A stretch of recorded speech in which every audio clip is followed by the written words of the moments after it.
see off this competition? What chance for them? Well, what they've got to do is turn to price next. Tesco has made price its big issue. We already did that this time last week. You and I were sitting here talking about the fact they're cutting the price of their health and beauty products.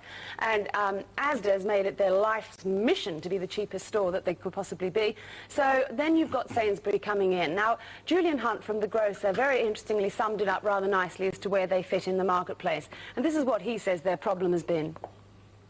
What the figures show that we're seeing in the market is how the food and drink sector is really polarised. So at one extreme you've got the value-led people, the Tesco's, Asda's, Morrison's of this world, and at the other extreme you've got the quality-focused retailers, so that's Waitrose and M&S. And really the challenge, the big challenge for Sainsbury is to define how it's going to sort of drive a path through the middle of both those extremes. And of course, Adam, you know that the Morrison and the Safeway situation is going to play into this, where you've had 4 big players on the high street, as Asda, Tesco, Safeway and Sainsbury. Now you've got Morrison and Safeway together in the same box. So they've got to increase their footfall. The people who are crunching the numbers think they probably will. So we're going to have a very interesting situation come about by the year 2006, some of the analysts say, where you have Tesco way out there with 23% of the market, and then all the other players backed up next to each other. Sainsbury, Safeway and Morrison's and Asda all within half a percentage point of each other as the second player. But you and the guests that you had there seem to be talking all about price. Surely it can't all come down to price. Does everyone just shop at the cheapest supermarket? I don't really think that's the case. No, quality has got a lot to do with it. That's the point that Julian Hunt was making. You've got to make a decision when you go shopping. Do you want quality or do you want value? The problem is that for Sainsbury, they've not made value their target, and that's what they've got to do next. They say they're going to do it. So I think, as far as Sainsbury are concerned, we all eyes look to them this summer to see what kind of a rabbit they're going to pull out of the hat, and it needs to be a pretty big one if they're going to make any they've fallen in market share the last quarter, not gained any, and we've got to see them move up now. OK, let's have a look at what's happened to the share performance over the past year. Now, this is really everyone bar Greggs, which is actually down just a touch over the year. Amazing, really, to see some of the increases. Big Food, which are nice. Oh, it's indeed. And 181%, astounding rise. Absolutely amazing. And Tesco holding steady there at 38.3%. When they've got so much of the market share, I don't suppose they need to worry about it too much. Morrison's has had a very good Christmas, we hear.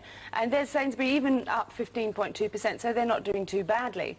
But I think that tells you what the share price has done. But the big market share still goes with Tesco, and then you're going to have those 3 other companies sort of vying for the second position. And we can see what's happened. Oops! Oh, we've lost it. It just tempted us ever so much, didn't it? It was there and then it went away. Let me very briefly. Oh, let me try and get that. But anyway, whilst we're trying to find out what's happening to the share price today, with all these moves around, how different do you think the high street is going to look in 2, 3, 4 years' time? Well, Adam, there's quite a few bits of speculation going on about what other companies are doing. Boots is out there struggling with how it's going to change, and Dixons is thinking, we hear, the rumour mill says, about cutting some of their stores. So I think we're going to find a lot of very big supermarkets with their little metros or locals, you know, the little kind of the Tesco version of the corner shop, but places where you have to go out of town to buy absolutely everything, and then the corner store being owned by the big 4. OK, let's have a brief look here. We got thing which eluded us before. These are the movements today. We can see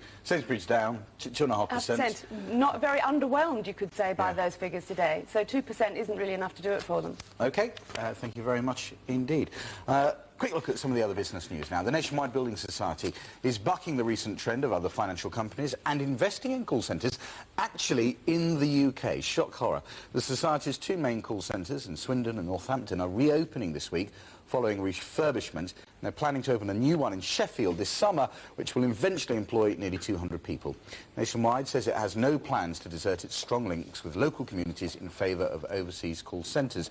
Indeed, research out today suggests that UK firms are answering 25% more calls per hour than their counterparts in India. Nothing about the cost of that, though, obviously.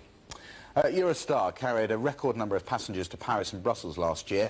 Nearly 1.7 million people travelled through the Channel Tunnel in the last quarter of 2003, 15% up on the previous year. Eurostar believes it has a staggering 66% share of the London to Paris route, and that compares with just 13% for British Airways. Our cars more likely to break down on a Monday than any other day of the week. If you're at home, you may know this. According to the AA, 70% of their busiest days last year were winter Mondays. January the 6th topped the list, the first day back to work, of course, for many of us after the Christmas break. More than 22,500 of us called for help. Battery failure continues to be the most common cause of breakdowns, and we know that must be true because our PA Leslie couldn't get her motor started this morning. And with all this talk about the big supermarkets, on tomorrow's programme, Virginia will be taking a behind-the-scenes look at a very different retail chain called Londis, which is now up for sale. Very interesting way of structuring the business, and that is, as it says, 12:30 tomorrow. Standard Life and the city regulator have suspended dealings in the insurance company's bonds. Bonds are, well, they're issued by a company as a way of borrowing money. So the bonds are sort of IOU, and it can then be bought and sold. The move to suspend that business comes after what it calls unusual trading, sparked off by the intense speculation over Standard Life financial strength. It says it will issue a full statement on its position tomorrow. Well, Simon's been following the situation, so briefly what's going on here? Well, Standard Life has been at loggerheads with the Financial Services Authority, that's the regulator for the financial sector, on how it's going to measure its financial strength, and all insurance companies have a measure which they show to us and to the financial markets to prove that they can pay off the money that they need to pay off in the long run. And there's a new, more realistic one coming in, and this is crucial because they've been locked in these arguments and discussion over the end of last week, over the weekend, and they're doing it today, and they're promising a statement tomorrow about it. So, you know, it is worrying, and the worry is, of course, that the new, more realistic assessment of Standard Life will come out with a measure which isn't so good and doesn't make them seem so strong. Now, they've been saying today, well, there's no reason for concern over their financial strength, and all the speculation doesn't suggest that they won't have enough money to pay out their liabilities, but nevertheless, if they don't look so strong, that'll be serious. But you say there's no reason, or they say there's no reason for concern. Nonetheless, they've suspended trading in these, what are effectively IOUs. It sounds worrying, is it? Yes, they're not the bonds that you generally would issue to retail investors, like with profits bonds, that sort of thing. These not are the sort of thing that you and I would generally They're bonds that are generally invested in by professional investors, right. And they pay an interest rate, and they're bought and sold, as you said, and their strength depends on the financial strength of the company. So if there's a suggestion that the financial strength has been reduced, well, the value of those bonds might go down, and people might have been selling them on the strength of that. The Financial Services Authority doesn't want a false market to be created on the basis of rumours, so they've suspended them until tomorrow. And that's the situation. We'll find out more then. There are rumours that they're going to bring in some company to mastermind some sort of stock market flotation. Not a great time to be doing that, I assume, but any truth that you know of in that? Well, the thing is that if there's a suggestion that the company might have to shore up its finances, well, one obvious way of doing that would be to float on the stock market, sell shares to raise money. And UBS is the city company that's been fingered, that they're looking after it for them. In fact, they were appointed last year. This is one of the things they've been looking at, but it hasn't happened in the last few days. That's all just part of the fevered speculation. OK, and briefly, I think we've touched on this before, but people with Standard Life policies, should they be worried at this stage? Well, only in as much as Standard Life might trim the bonuses they would pay on those policies because it doesn't feel it's got so much in the coffers. And on the other side, if they are members of the society, and there are 2.5 million of those, they might stand to benefit from a flotation. People are saying between £1,500, £2,000 on average per member if Standard Life did sell itself on the stock market. So perhaps there's something to look forward to. OK, Simon, thank you very much indeed. Let's have a quick look at the stock market now. Well, Boots is reported to be about to cut up to 3,000 jobs at its head office. The announcement will be made on Friday with the details of its third-quarter trading figures. Well, Boots, we've got to say, has faced increasing competition, especially from the supermarkets, so some job losses, if they were announced, wouldn't be surprising.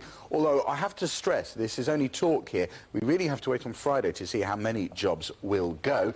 But let's have a look at where the shares are, almost down at the bottom of this performance table. This is the move today, 0.5% down, 4.5 pence lower, 674. Well, despite that performance, you really have to look at this over the past year. This is these shares over the past year. Look at them go. Boots over the yearly change. They were around here, we're talking about 550 pence this time last year. And we're now, well, we're away from it, but in sights of 750, of course, but a huge rise over the year. Very, very nice indeed. Well, still in the retail area, and so much of retail news I think is going to come out this week. Dixons, right at the top of the performance chart this morning, it has denied reports that up to half of its 329 shops were likely to be closed during a restructuring. Now, Dixons is the group, really. But in addition to the Dixon's Change, that owns Currys, The Link, PC World, they report their results, or sales rather, on Wednesday. And again, very good performance today. And again, if we look at these things over the past year, also a very strong rise over the past year, around 110 pence this time last year, and substantially higher now. Looking around some of the more widely held shares, most of these are down, doesn't it? It's easier to tell you which are up. Abbey National up 1.5. BAA, the airport's operator, up 2. BP up 9. M&S up 2, taking them to 280. And Scottish Power up to 367. A few bits of company news out today. Photo Booth, which runs all those... Photo Booth operator, Photobee International. They run all those photo booths. You wouldn't have guessed it, would you? They reported a staggering rise in profits. So big, in fact, I can't actually fit on the percentage rise, so I've put it in numbers. It's also said full-year results will be ahead of current market forecasts. But look at what they've just said. £15.1 million for the first half, compared to just £1.3 million the year before. Continental Europe contributed profits of almost £15 million. So that's basically all the money they made really came from the continent. It did not declare a half-year dividend, but it does expect to pay one at the full year. We've also recently added 1,000 sites around the world. They've got 26,000 photo booths. Have a look at their shares today. If they're any justice, they should be up. They are 7.5% higher, 140.5. Pace Microtechnology, they make the digital television receivers you may be watching us on. They reported a first half pre-tax, pre-exceptional profit of £1.1 million, compared with big turnaround, compared with a loss of almost £16 million the year before. If we have a look at Pace shares, again up 2.5%, 62 pence there. The clothing company, Ted Baker, reported almost 24% rise in sales between November the 1st and December the 24th, and their shares are up 4% today. Elsewhere, we've got Anglo American up 2%, and Rolls-Royce, I'm afraid. I know it's one of the popularly held shares, the widely held shares, because it's not very popular today. Down almost 4%, 6 pence lower at 168.5. FTSE 100, it did look like it was going to be down, didn't it? 6 points lower, 4,460. So we're off that 4,500 level. The smaller market, represented by the FTSE 250, is down. Techmark, the high-tech index, is down as well, I'm afraid. Now, you've set up your business, it's going well, so you want to expand. But what are your options for raising money to do that? Well, if you're Working Lunch viewer, Kim O'Connell, you start by emailing us and ask for a visit from Rob. When you're a new name on the high street, it doesn't do any harm to think big. And this new shop here on Deansgate in Manchester certainly is thinking big. It's called Nutrilicious, and it's a kind of posh sandwich bar, if you like. The basic idea here is to provide healthy food, but fast food too. And when I say ambitious, let's put it this way, they've got McDonald's in their sights. Well, let's see if they can live up to those ambitions. Kim's one of the people that helped to set it up. So Kim, just give me an idea of the kind of philosophy behind the company. We're actually about a year old now, and we decided that we were sick of fast food, myself and my business partner. I mean, everywhere you go, it's just stodge and fat.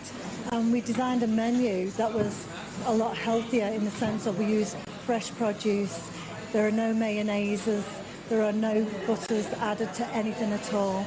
And there's so much obesity now, especially with the youth as well, that we thought, well, we could target something like a McDonald's and do a healthier version to encourage everybody, all types of people from all backgrounds, to eat healthier food.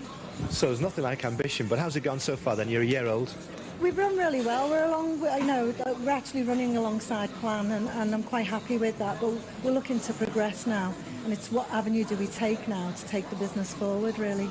So you're wondering about raising money, things like that? Yeah, looking for investments. We do have investors already, and we've targeted people like a property consultant so that they can run alongside the business. And we've got a shop fitter as well on board. So, and there's some private investors, but we need more money now to make shop 2, 3.5. Why not? You're looking for some advice, and I think we might just be able to help.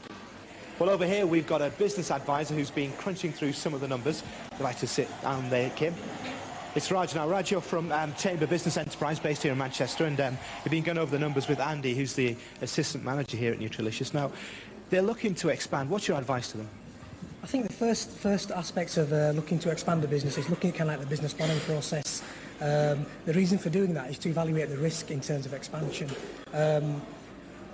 the business will take on new tasks, it will take on new roles. As a management team, you'll be looking at key functions within the business, you'll be looking at operating a larger business.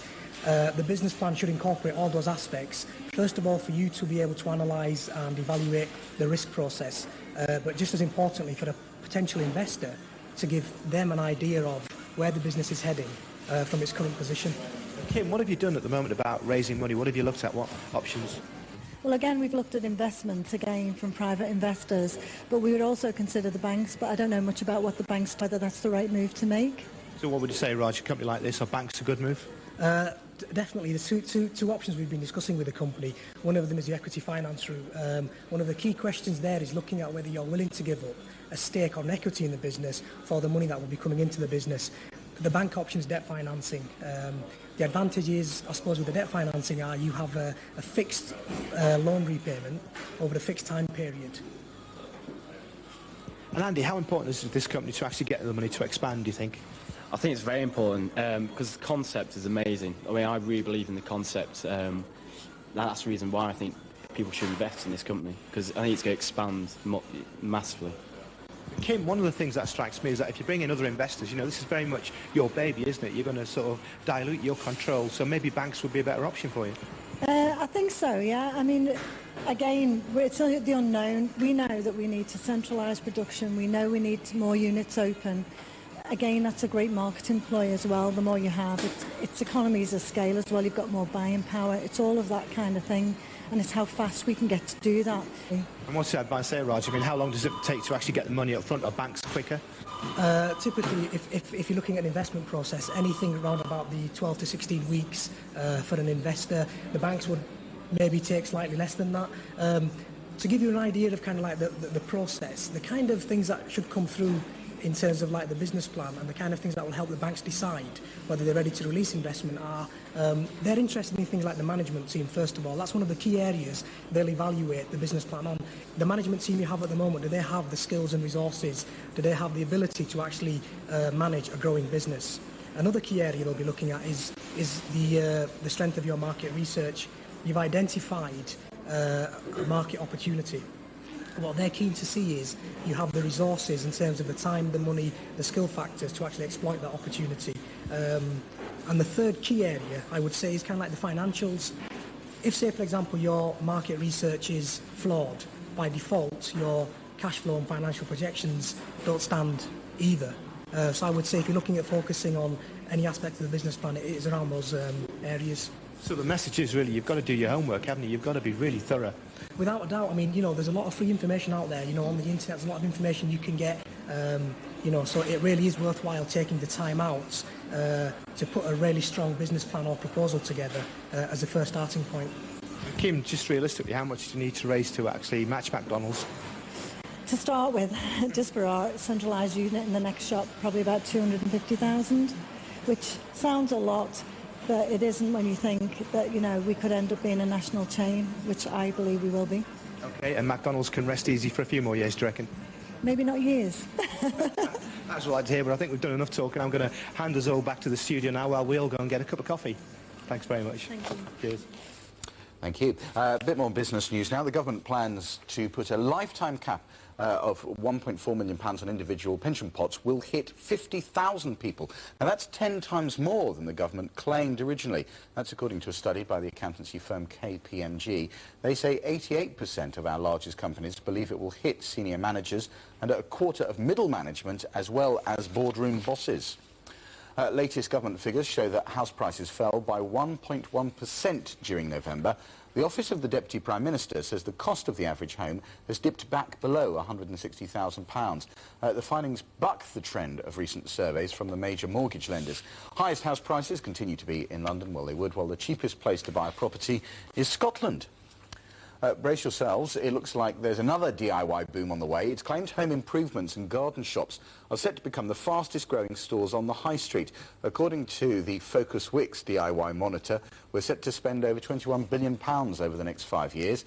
And here is a fascinating fact for you. People in the Midlands have spent the most on DIY in the last 4 months, shelling out an average of £2,820 per person. Now, Len Marchant from Surrey is worried that his 91-year-old mother won't be able to open a savings account because she can't provide all of the identification documents that banks and building societies now ask for. And that means she's prevented from shopping around for the best interest rates on offer. Simon's been looking at this, and indeed, Len isn't the first person to complain about this, is it? Well, what exactly is the problem here? Well, I mean, it's to do with money laundering, hot money, that sort of thing, and trying to prevent an arms dealer or a terrorist setting themselves up as Adam Shaw and setting up a bank account in your name. And there are some checks that the banks have to undertake. Here's just an example of them. They have to check. You have to be able to prove to them, first of all, what your identity is. Right. And there are various things that you can come up with, basically your passport, your driving licence, your pension book, for instance, a letter from the Inland Revenue telling you what your tax code is. Those are some examples of what you can put forward. And you've got to prove your address. So say your utility bills, gas, electricity, credit card statements. A tenancy agreement, interestingly, quite a lot of people have that, or a council tax bill. And there are, you know, many more, to be fair.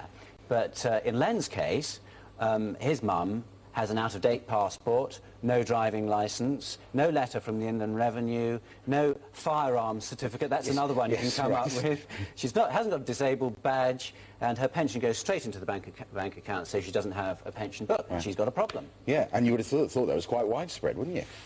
Is there any way round this?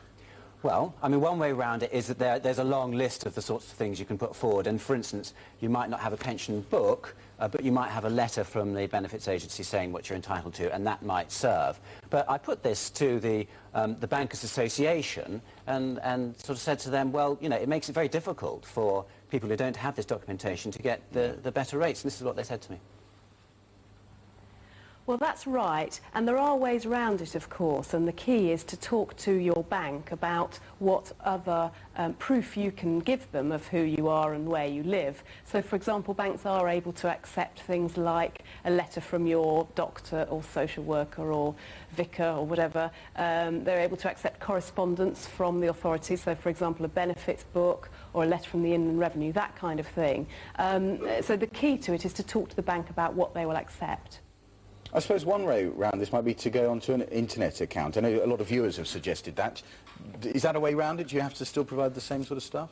Yes, and, you know, people say, well, this is a problem that the elderly have. In fact, the elderly, a lot of them are moving into internet accounts, and so can take advantage of that. And I spoke to one of the internet banks, ING Direct, today, and they said that if you get in touch with them, they will check your identity automatically by going to credit reference agencies. So you wouldn't have to come up with the paperwork, and around 8 out of 10 applicants get through that way. Now, the others would then have to come up with the passport or whatever to try and prove it. And other internet banks say that it's complicated for them to go through all the paperwork, so if you have a problem, then you might have difficulty getting past that. And, of course, the other advantage is you probably get more interest on your savings. Well, those anyway, are the ones that you're looking for, because they have, you know, the over 4% rates that everyone's looking for. OK, nice advice. Thank you very much, Simon. Don't forget any useful numbers, addresses, what have you, we've mentioned on this programme, and lots of other ones as well can be found on our CFAX page. That's BBC Two CFAX page 238. Also do have a look at our programme website, which is updated every day, and that is www.bbc.co.uk/working lunch there, and lots of archive stories there as well if you've missed previous programmes. On Consuming Issues this Friday, we'll be answering all your questions about shares, the stock market, share investments, pooled investments, so get all those tricky ones in as early as possible. And if you want to do that, of course, all the contact details, you can write to us at Working Lunch, room 4220. That's BBC TV Centre, London W12 7RJ. You can fax us, and that's the number 020-8576-8799, or just email working.lunch@bbc.co.uk. That's all from Working Lunch for today. Have a great Monday. See you tomorrow, 12:30. Take care. Bye-bye.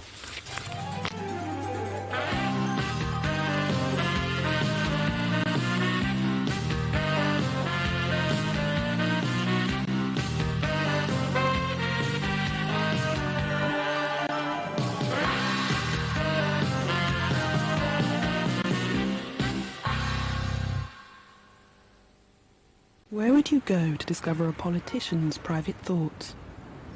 By God, she is so beautiful.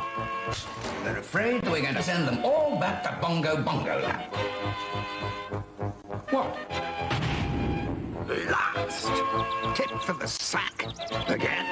The verdict is, it's nothing like a good gaffe to distract the press. The Alan Clark Diaries starts Thursday at 10 on BBC 4. To find out how you can get BBC 4 on cable, satellite and now Freeview, call 08700 101010. Look closely. What do you see? A sensual couple? Rodin's The Kiss? Or a sculpture inspired by a story about adulterous lovers? True eroticism is always about being cheated a bit, about what you're not allowed. Sometimes it's what you can't see that explains the brilliance of what you can. The Private Life of a Masterpiece starts with Rodin's The Kiss next Monday at 7 on BBC 2.